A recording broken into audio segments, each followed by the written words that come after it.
నమస్తే మేడం, అహింస meditation channel కి మీకు స్వాగతం.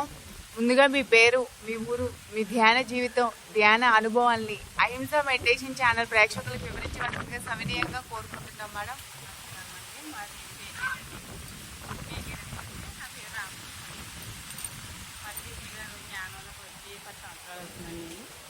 జ్ఞానం చేసినట్టు కూడా నాకు చాలా బాగుందండి. పాపం పోయింది. ఇంకా అసలు ఎటువంటి అనుమానం గట్ట ఏమీ లేదండి. నాకు అసలు మంచి మార్గం దొరికిందండి. జ్ఞానం ఈ జ్ఞానంలోకి వచ్చాక నాకు చాలా తృప్తిగా ఉందండి. నాకు ఇద్దరు అబ్బాయిలు అమ్మాయి. మీరు రోజుకి ఎన్ని గంటలు ధ్యానం చేస్తారు మేడం? 4 గంటలు ధ్యానం చేస్తాను. మీరు పత్రి సార్ ఉన్నప్పుడే ధ్యానంలోకి వచ్చానన్నారు కదా, అయితే మీ సార్తో ఏమైనా మీకు అనుబంధం ఏమైనా ఉందా? మట్టికి ఎక్కడికి వచ్చి వెళ్ళేదాన్ని కరెక్ట్గా సార్ కలిసి వెళ్ళినప్పుడల్లా ఎలా ఎక్కడ మట్టికి వచ్చేదండి. పౌర్ణమి ధ్యానానికి, పౌర్ణమి అమావాస్యల ధ్యానాలకి, మిగతా రోజు ధ్యానాలకి ఏమైనా తేడా ఉంటుందండి? పిరమిడ్లో జ్ఞానం ఎక్కువ ఎనర్జీ అండి. అయినా ఇంటి దగ్గర నేను పౌర్ణమానికి అమావాస్య 12 గంటల దాకా జ్ఞానం చేసుకుంటానండి. 10 గంటల 12 గంటల దాకా.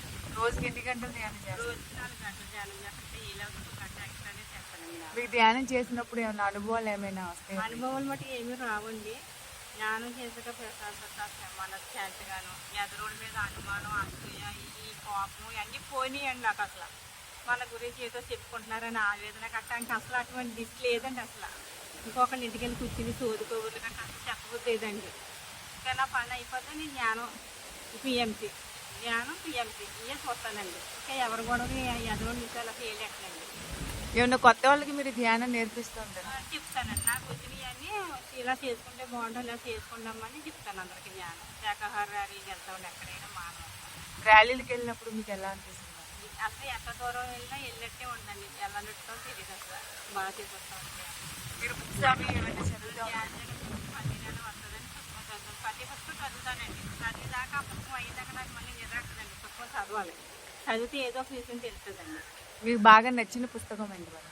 ఇది ఉపయోగి ఆత్మకథ పుస్తకం చదివానండి. తులసీదాలు చదివి, సీతాయనం చదివి. దాంట్లో మీకు ఈ బుక్స్ చదివారు కదా, తులసీదళం, ఒక యోగి ఆత్మ కదా, దాంట్లో వచ్చాకనే బాగా ఇంకా సైలెంట్గా ఉంటాం. అలవాటు అయ్యిందండి. మౌనంగా ఉంటాం. ఒక యోగి ఆత్మకథ నుంచి మీరు నేర్చుకున్నది ఏంటి? మౌనం అని. తులసీదళం నుంచి ఏం నేర్చుకున్నారు? శాంతంగా ఉంటాం. ఇంకో బుక్ ఏంటి చదివారండి? సీతాయనం. సీతాయనం నుంచి సీతాయనం చదవకముందు రామాయణం అంటే ఇంకొక అర్థం, రాముడు ఎలా చేసాడు సీతాన్ని అనుకునేదాన్ని. సీతాయనం పుస్తకం చదివాక ఆ 2 ఆత్మలు ఒకటే అని తెలిసింది. చాలా బాగుంటుంది జ్ఞానం చేసుకుంటే మట్టికి. చేస్తే తెలుస్తుందండి. సాధనలో ఉన్న సులువు సాధన చేసినట్టు తెలుస్తుందండి. మీ కుటుంబంలో అందరూ శాఖాహారులేనా మేడం? మా అబ్బాయిలు ఇద్దరు రావాలండి. ఇంకాను మా ఆయన గారు, మా అమ్మాయి వచ్చిందండి. మా అమ్మాయికి మొన్నే జాబ్ వచ్చిందండి. 2 నెలలు. మా అమ్మాయి కూడా శాఖాహారేనండి. మా అమ్మాయి పెద్ద అబ్బాయి ఉంటాడండి. చిన్న అబ్బాయి ఏమో ఫర్నిచర్ షాప్లో ఉంటాడు. మీరు ఎవరైనా కొత్త వాళ్ళకి ధ్యానం నేర్పిస్తూ ఉంటారు? నా వల్ల ఒక 2-3 వచ్చి ఉంటారు జ్ఞానంలోకి. మా ఊళ్ళందరూ జ్ఞానంలోకి వచ్చేదాన్ని. మా తోటగాళ్ళ గారి కుటుంబం, మా తమ్ముడు గారి కుటుంబం రావాలండి జ్ఞానంలోకి. మీరు క్లాసులు అవి చెప్తూ ఉంటారు? వెళ్తానన్నా వచ్చినలే చెప్తానండి.